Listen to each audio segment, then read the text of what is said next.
आदरणीय दर्शकवृन्द नमस्कार। AP talk टाइममा स्वागत छ। म नीरज राज जोशी। आज कृष्ण जन्माष्टमी अर्थात् भगवान श्रीकृष्णको जन्म भएको दिन। भगवान श्रीकृष्णलाई विभिन्न 10 वटा अवतारको रूपमा पनि बुझ्ने र व्याख्या गर्ने गरिन्छ। कृष्णका चरित्रका विषयमा तपाईँ हामीलाई धेरै जानकारी छ। वैदिक सनातन धर्ममा कृष्णलाई एक महत्त्वपूर्ण पात्रको रूपमा व्याख्या विश्लेषण गर्ने गरिएको छ। श्रीकृष्णको जन्मलाई नै महत्त्वपूर्ण रूपमा पनि हेरिन्छ। कृष्णका अवतारहरूलाई किन यसरी विभाजित गरिएको छ? एउटै कृष्णमा यति धेरै चरित्र किन? आज हामी यो बसाइमा यी सन्दर्भहरूसँग जोडिएर कुराकानी गर्नेछौँ। हामीसँग हुनुहुन्छ संस्कृतिविद तथा अध्येता डाक्टर प्रियम्बदा काफले। उहाँलाई कार्यक्रममा स्वागत गर्ने अनुमति चाहन्छु। यहाँलाई स्वागत छ। धन्यवाद। सरल रूपमा मानिसले सधैँ बुझ्छन् कि कृष्ण जन्माष्टमी भनेको भगवान श्रीकृष्णको जन्मको दिन मात्रको रूपमा।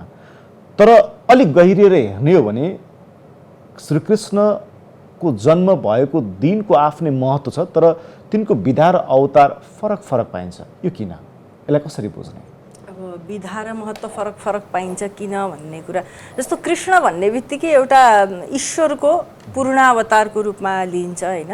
पूर्णावतार भन्ने बित्तिकै सम्पूर्ण कुरा नै ईश्वरबाट सृष्टि हुन्छ र फेरि सृष्टिको बेलामा सबै परमेश्वरबाटै सृष्टि हुन्छ र फेरि लयमा फर्किन्छ, ईश्वरमै विलिन हुन्छ भन्ने जुन मान्यता छ, त्यो मान्यता स्वरूप अब श्रीकृष्ण त विशिष्ट व्यक्तित्वको रूपमा आए यस धरतीमा होइन। माता देवकीको गर्भबाट उनको जन्म भयो, वसुदेवको उसमा पुत्रको रूपमा। कंसको कारागारमा उनको जन्म भएको छ रात्रिको समयमा। त्यो रात्रिको समयमा जन्म हुनुको कारण के छ भनेदेखि यो मोहरात्रि पनि भनिन्छ नि त। सबैजना मोहित भएर उनलाई त त्यहाँ राख्दाखेरि त सुरक्षा छैन होइन। त्यो सुरक्षाको निमित्त पनि उनलाई नन्द ब्रजमा लगिन्छ नि त, यशोदाको घरमा लगेर उनकी छोरीसँग साटिएको हुन्छ, साटेर ल्याइन्छ। त्यसको निमित्त रात्रिमा उनको जन्म भएको छ। अब यसरी जन्म लिन किन पर्यो त भन्दाखेरि जुन राक्षसहरूको दानवहरूको उत्पात मच्चिरहेको अवस्थामा, जताततै नकारात्मकता फैलिरहेको अवस्थामा, सम्पूर्ण समाज प्रदूषित भएको अवस्थामा त्यो प्रदूषण हटाउनको निमित्त, त्यो दुःख कष्ट निवारण गर्नको निमित्त, नकारात्मकता समाप्त गर्नको निमित्त, सकारात्मकता स्थापित गर्नको निमित्त धर्म संस्थापनार्थाय सम्भवामि युगे युगे। कस्तो बेलामा श्रीकृष्णको जन्म हुन्छ त भन्दाखेरि उनले के भनेका छ भने यदा यदा हि धर्मस्य ग्लानिर्भवति भारत अभ्युत्थानमधर्मस्य तदात्मानं सृजाम्यहं परित्राणाय साधूनां विनाशाय च दुष्कृतां धर्म संस्थापनार्थाय सम्भवामि युगे युगे भनेको कारणले गर्दा धर्म स्थापनाको निमित्त नै उनको जन्म भएको देखिन्छ। धर्म स्थापना भनेको के हो त?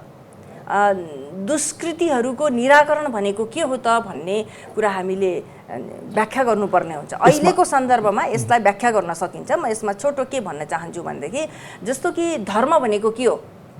धर्म भनेको हरेक व्यक्तिको फरक फरक धर्म छ। जस्तो अब चिकित्सकको चिकित्सा धर्म छ होइन, पत्रकारको पत्रकारिताको धर्म छ, त्यसमा धर्म निर्वाह हुनु र नहुनुले के फरक पर्छ, समाजमा कस्तो परिस्थिति हुन्छ, सत्य तथ्य जनतामा पुर्याउने कुराहरू हुन्छ। इन्जिनियरको इन्जिनियरिङको धर्म हुन्छ होइन, बाटोघाटो कस्तो बनाउने, घर कस्तो बनाउने, कस्तो चाहिँ डिजाइन गर्ने भन्ने इन्जिनियरले धर्म निर्वाह गरेन भने के स्थिति हुन्छ, हाम्रो देशको बाटो जस्तै होला होइन। त्यो सम्पूर्ण कुराहरू समाजमा सकारात्मकता स्थापित गर्नको निमित्त, समाजलाई व्यवस्थित गर्नको निमित्त, संस्कृत गर्नको निमित्त, शान्त गर्नको निमित्त, आनन्दित गर्नको निमित्त, प्रेमिल गर्नको निमित्त कृष्णको अवतारको यसमा धरतीमा आगमन भएको कारणले गर्दाखेरि कृष्णमा बहुमुखी चरित्र, बहुमुखी प्रतिभा देखिनु स्वाभाविक हो। अब कृष्ण जुन दिन जन्मे त्यसलाई अष्टमी तिथि भनिन्छ। अष्टमी तिथिको दिन कृष्णले जन्म लिनुलाई पनि निकै महत्त्वपूर्ण रूपमा हेरिन्छ। यसलाई कसरी बुझ्ने? अब यो अष्टमी तिथिमा जन्म किन लिए भन्ने कुराहरू कस्तो छ भनेदेखि सामान्यतया अष्टमी तिथिलाई पढ्नेको दृष्टिकोणले अनध्यायको दिन पनि भनिन्छ, जुन दिन चाहिँ नपढ्ने भनेर भनिन्छ। प्रतिपदा र अष्टमीमा पहिला पहिला गुरुकुलहरूमा अवकाश हुन्थ्यो, बिदा हुन्थ्यो होइन। अब कृष्णले किन त्यो दिनमा अवतार लिए, किन आए त्यो दिनमा? अब उन त कंसको कारागारमा आएका छन् नि त होइन। कंसको कारागारमा आउँदाखेरि त उनको जुन दुष्टताहरूले घेरिएको अवस्थामा उनको जन्म भएको छ। त्यो अवस्थामा पनि देवकीको गर्भ असाध्यै चम्किएको छ, चम्किलो छ।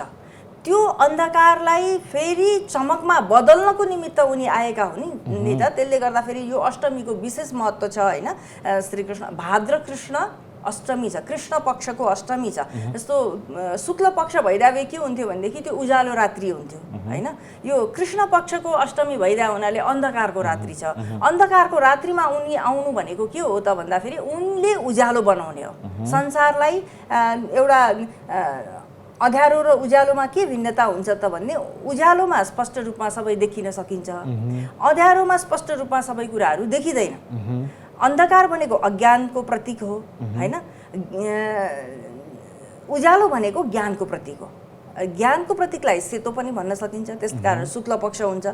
अन्धकार भनेको अज्ञानको प्रतीक हो, त्यसलाई अन्धकार अथवा चाहिँ अज्ञानको प्रतीकको रूपमा लिइन्छ। त्यो अन्धकारको अवस्थामा कृष्ण आउँदाखेरि चाहिँ ज्ञानको रूपमा आएका छन्। जब चाहिँ अन्धकार हुन्छ नि त्यहाँ चाहिँ चम्किन सकिन्छ। जस्तो दियो बाल्यम भने त्यो रात्रिमा नै त्यो दियोको महत्त्व हुन्छ नि, सूर्यमा दियोको महत्त्व हुँदैन। त्यसले गर्दाखेरि त्यो अन्धकारमय अवस्था छ, त्यो अन्धकारलाई चाहिँ मैले समाप्त पार्नुपर्छ भनेर अब कृष्णले भाद्र कृष्ण अष्टमीको दिन उनले जन्म लिएका हुन्। अब कृष्णको अवतारलाई हामीले अघि तपाईँले केही हदसम्म व्याख्या गर्नुभयो। तिनै कृष्ण जो कुशल राजनीतिज्ञको रूपमा व्याख्या गरिन्छ र तिनै कृष्ण एकदम भावनात्मक प्रेमिलको रूपमा व्याख्या गरिन्छ। एउटै कृष्णमा त्यति अवतारहरू कसरी र युद्ध कौशल कर्ताको रूपमा पनि नीतिशास्त्रीको रूपमा पनि कृष्णलाई व्याख्या गरिन्छ कसरी, किन? अब कृष्ण के छन् त भन्दाखेरि एक त परमेश्वरको पूर्ण अंशको रूपमा छन्। अब ईश्वरलाई कसरी व्याख्या गरिन्छ भन्दा कर्तुम अकर्तुम अन्यथा कर्तुम यः प्रभवति स ईश्वरः भनिन्छ होइन। ईश्वरको परिभाषा गर्न नगर्न अन्यथा गर्न पनि सक्ने नै ईश्वर हो भनेर भनिएको छ। ईश्वरमा विशिष्ट किसिमको क्षमता हुन्छ। सामान्य मान्छेलाई पनि हेर्नुभयो भनेदेखि कोही सामान्य केही पनि गर्न नसक्ने खालका व्यक्तित्व हुन्छन् भनेदेखि कोही बहुमुखी प्रतिभाका धनी सम्पन्न प्रखर धेरै किसिमका कामहरू गर्न सक्ने त्यस्ता व्यक्तित्वहरू सामान्य रूपमा पनि हामीले देखा पर्छौँ। यो त ईश्वरको पूर्ण अंशको अवतार भनेको छ। पूर्ण अंशको अवतार भएपछि स्वाभाविक रूपमा उनमा अरूमा भन्दा विशिष्टता हुनु जायज छ होइन। त्यो अवस्थामा उनले के गर्नको निमित्त आए त? समाजलाई आनन्द गराउनको निमित्त उनी आएका छन्। आनन्द कसरी हुन्छ? राजनीतिमा पनि त एक प्रकारले चाहिँ सुव्यवस्थितता हुन पर्यो नि। राजनीति खराब भयो भनेदेखि त देश समाज परिवेश परिस्थिति सबै चाहिँ डामाडोल नै हुन्छ। त्यो अवस्थामा उनले कुशल राजनीतिज्ञको पनि भूमिका खेलेका छन्। उनी आउनाले उनी गइसके पछाडि पनि धेरै नराम्रो कामहरू भएको छ, नराम्रो अवस्था सिर्जना भएको छ। जब परमधाम भए श्रीकृष्ण यादव स्त्रीहरूको ढाकाहरूले हरण गरे होइन, बलात्कारहरू हुन सुरु भयो। त्यो अवस्थामा गाण्डीव धनु लिएर अर्जुनले रक्षा गर्न खोज्दा अर्जुनको गाण्डीव धनुले काम गरेको छैन। त्यही कारण भगवान् कृष्णको सहयोगले, भगवान् कृष्णको सहायताले उनको भरमा मात्रै सबै कुराहरू चलेको रहेछ भन्ने कुरा त्यहाँ बुझिन्छ। एउटा राजनीतिज्ञ उनी त यादव कुलमा जन्मिए, यादव वंशमा जन्मिए। उनको अब कंसका त उनी भान्जा हुन्, कंस त शासक हो हैन। दुशासकहरूलाई उनले समाप्त पार्नु पनि यो अवतारको, यो आगमनको उनको उद्देश्य थियो। त्यसकारण दुष्टहरू त उनी जन्मदै वध गर्दै आएका छन्।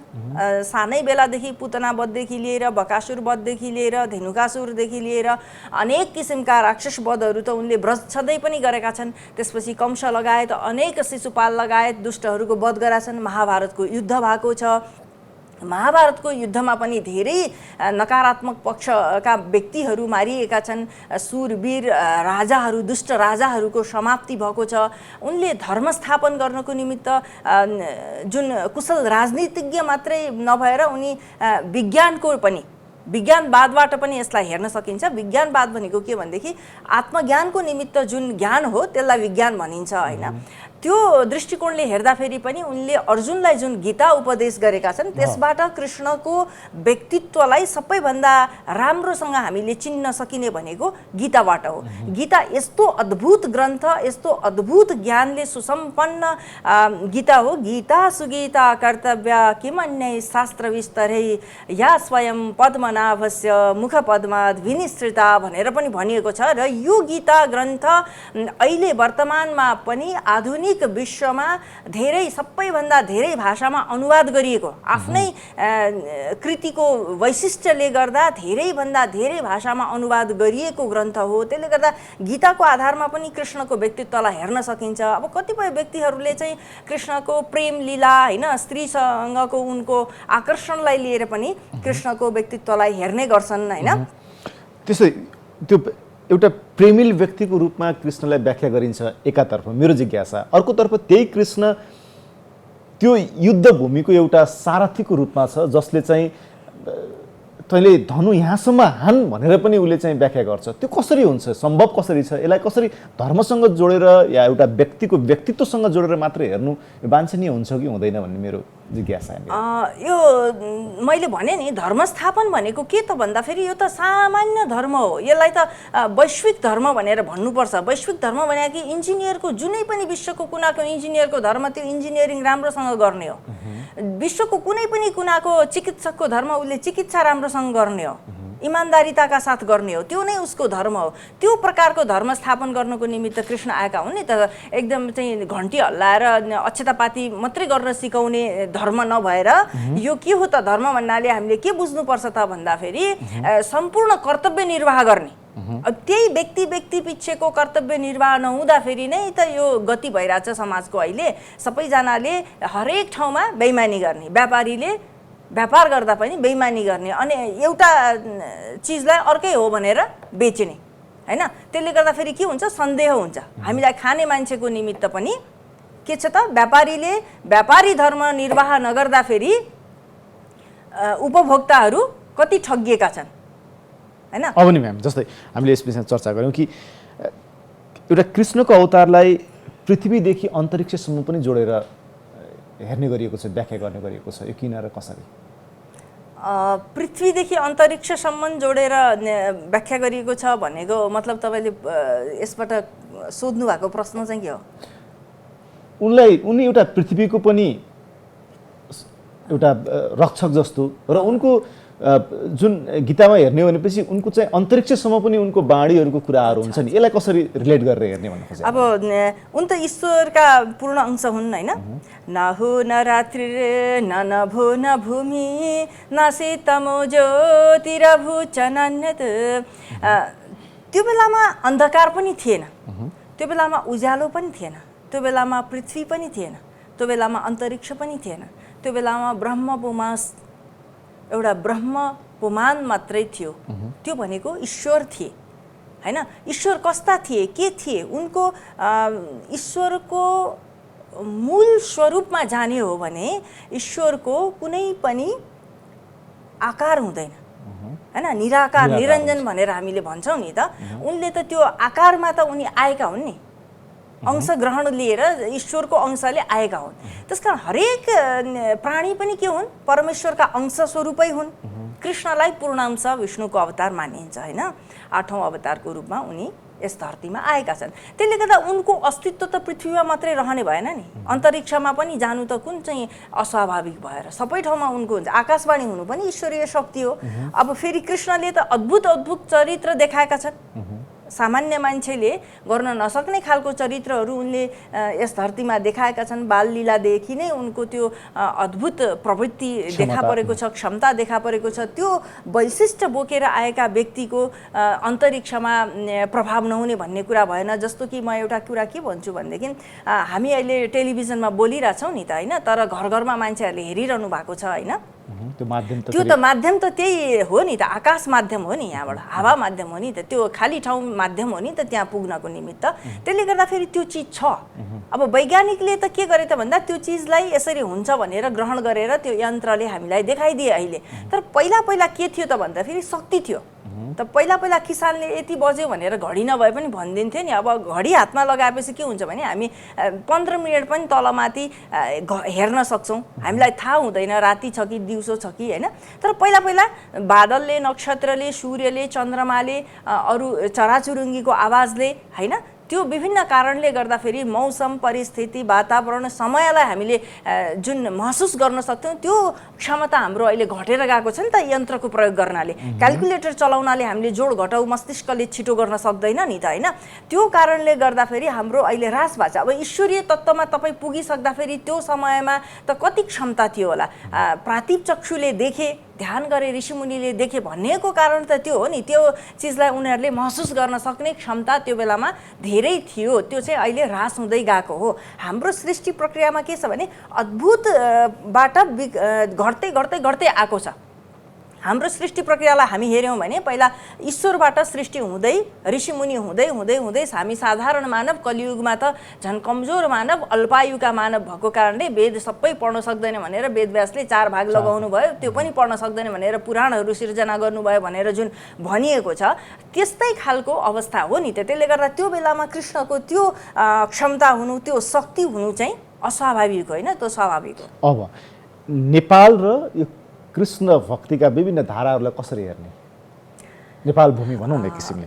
नेपालको कृष्ण भक्तिको धारालाई कसरी हेर्ने भन्दाखेरि जस्तो मलाई स्मरण भयो, भानुभक्तभन्दा पनि पुराना, सायद इन्दिरस उनको नाम होला, उनले यो भागवतको गोपी स्तुतिको नेपालीमा समछन्दमा अनुवाद गरेछन्। त्यसको म 2टा श्लोक यहाँ सुनाउँछु। जयति तेधिकं जनमना व्रज श्रयत इन्दिरा सस्वदत्रहि दयित दृश्यतां देक्षुतावकाश त्वयि धृता सवस्ताम्बे चिन्वते।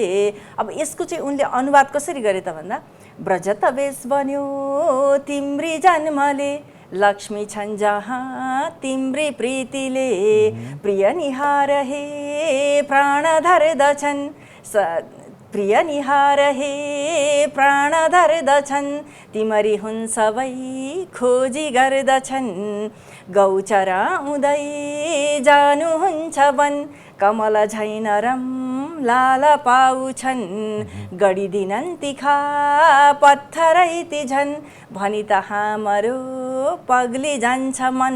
यस्तो तरिकाले त्यो कृष्ण भक्ति धारा साहित्यमा चल्यो नि त, होइन, त्यही कुरा गर्नुभएको होइन। अब यो एउटा धार्मिक पाटोबाट पनि त्यसलाई चाहिँ त्यो म भन्दैछु। जस्तो कि अब हाम्रो नेपालको इतिहासमा अङ्ग्रेजहरूसँग युद्ध भयो, त्यो युद्ध हुनेताका वीर रसका कविताहरू नेपाली साहित्यमा आए, होइन। कविताहरू त समाजबाटै आउने हो, होइन। लोकगीत आओस्, चाहे लोक साहित्य आओस्, चाहे कविता आओस्, त्यो वीर रसमा आयो।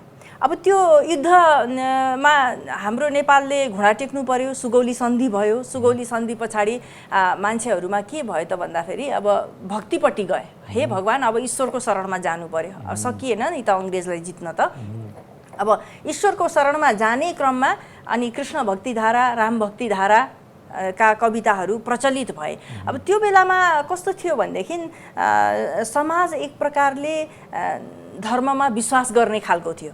धर्मको विश्वास अहिले आएर के भयो त भन्दाखेरि यो अन्धविश्वास हो भन्ने धेरै पढाइयो, होइन। धर्ममा अन्धविश्वास हो भन्ने धेरै पढाइएको कारणले गर्दाखेरि समाज अब अहिले विभिन्न उपकरणहरूको कारणले गर्दा पनि, एउटा भौतिक विकासको कारणले गर्दा पनि मान्छेको हेर्ने, सोच्ने, बाँच्ने परिवेश, दृष्टिकोण फरक भएर गयो नि त।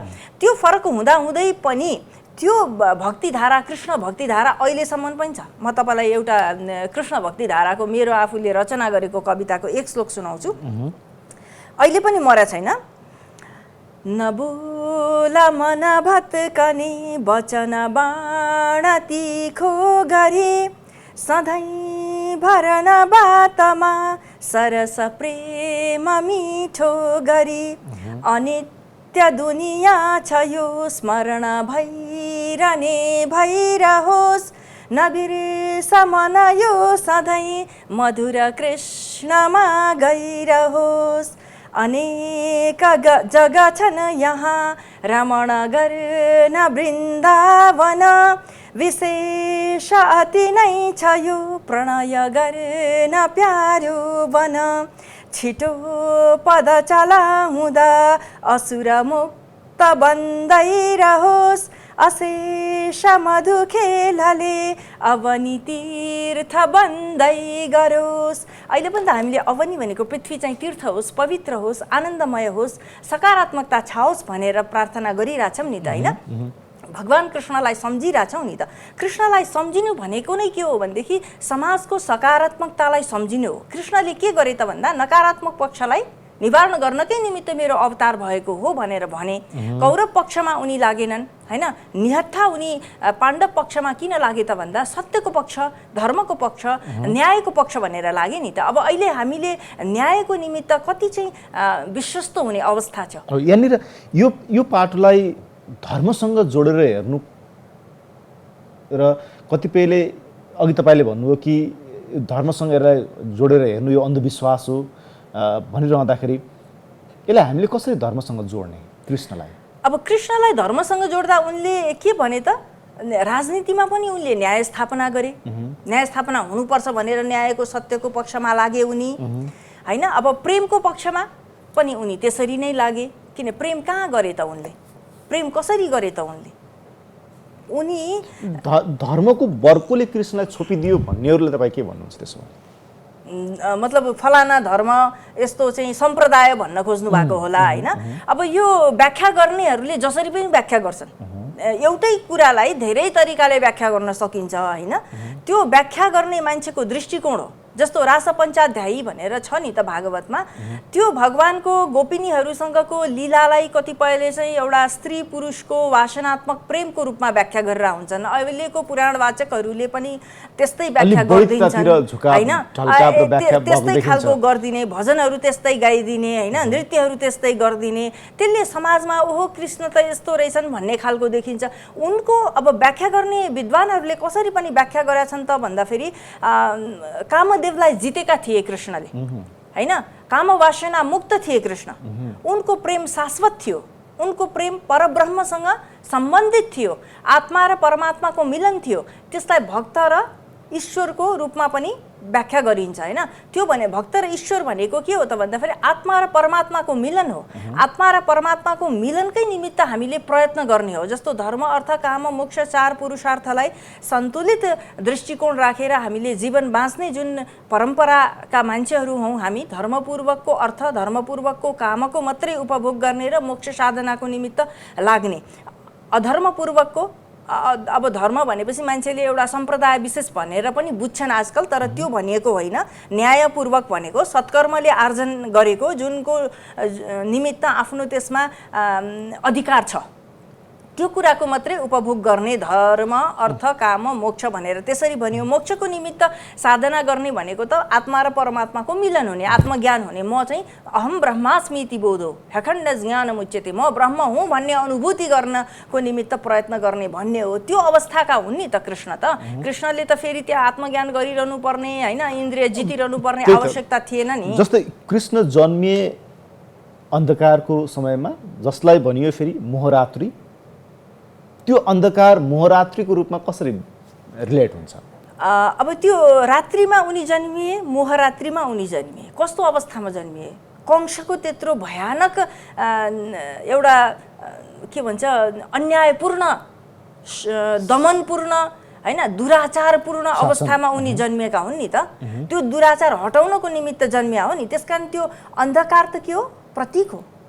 जहाँ कुनै न्यायको सम्भावना छैन, जहाँ कुनै आनन्दको सम्भावना छैन, जहाँ कुनै सकारात्मकताको सम्भावना छैन, त्यस्तो ठाउँमा न्यायको स्थापना गर्न, धर्मको स्थापना गर्न, एउटा आनन्दको स्थापना गर्न, औचित्यको स्थापना गर्न उनी आएका हुन्, हैन? त्यसले गर्दाखेरि त्यो मोहरात्रि किन भयो त भन्दाखेरि मोहरात्रिमा चाहिँ के छ भनेदेखि त्यो सबै ढोकाहरू, दरवाजाहरू त बन्द थियो, हैन?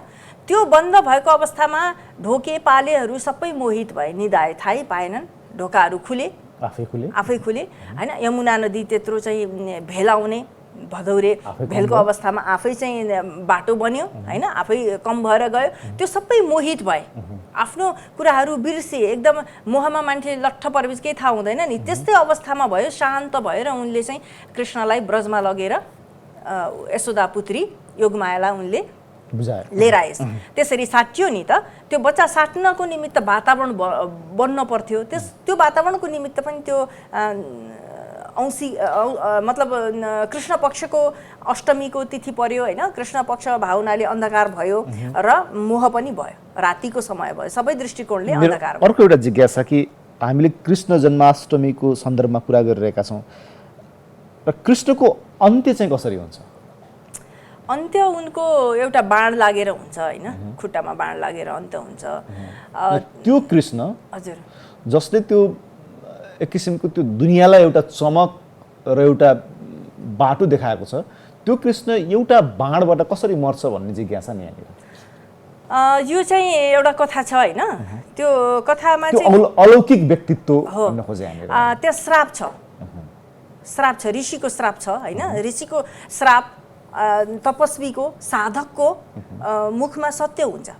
त्यो सत्य श्राप थियो नि त कृष्णलाई, जस्तो कि यादव वंशीले नै एउटा मुसल बेरेर होइन, पेटमा चाहिँ मुसल बेरेर यिनी गर्भवती छन्, यिनले पुत्र जन्माउँछिन् कि पुत्री जन्माउँछिन् भनेर ऋषिलाई सोध्छन् होइन।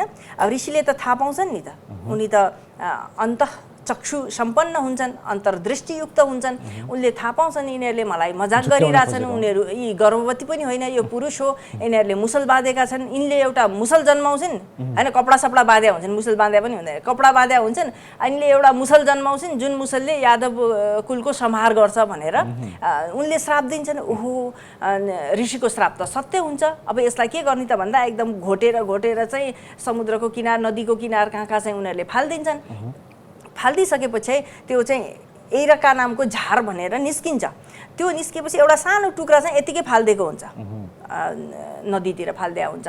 त्यो झार नै उखालेर यादवले एकअर्कालाई हानेर यादवहरू समाप्त हुन्छन्। त्यो सानो जुन घोटेर बाँकी भएको मुसलको टुक्रा थियो त्यो माछाले खाएको हुन्छ, उसले ब्याधाले त्यो मछुवाराले होइन, माझीले माछा समाउँदाखेरि त्यसलाई निकाल्दा त्यो भेट्छ, भेटेपछि त्यस चाहिँ अब बाणको टुप्पोमा लगाएको हुन्छ। अब त्यो ऋषिको श्राप हेर्नुहोस्, त्यो सत्य, त्यो बाण उसले कहाँ हानेको हुन्छ, कृष्णलाई त हानेको हुँदैन होइन, तर उनी रुखमुनि आराम गरेर बसिरहेदा पैतालामा उनको लाग्छ। ऋषिको श्राप सत्य पनि हुन्छ, उनलाई जानु पनि थियो होइन, जुन चाहिँ अब अशान्त गरेका राक्षसहरू, पृथ्वीलाई अशान्त गरेका, दुनियाँलाई अशान्त गरेका राक्षसहरू संहार भइसकेपछि सधैँ कृष्णको रूपमा यस पृथ्वीमा बसिरहने उनको कुरा पनि थिएन, त्यसले गर्दा उनलाई जानु पनि थियो, एउटा निमित्त थियो। निमित्त मात्रम भव सभ्य साच्य भनेर अर्जुनलाई पनि उनले सिकाएका छन् होइन, त्यो निमित्त भएर उनी चाहिँ परमधाम गए। त्यसरी त्यो एउटा बाणका कारणले, त्यो फेरि उनीहरूकै कारणले आफ्नो मृत्युको मुखमा उनी पुगेको भनेर भन्नुभयो। म्याम, यहाँसम्म आएर यति कुरा राख्नु, त्यसको लागि तपाईँलाई धन्यवाद।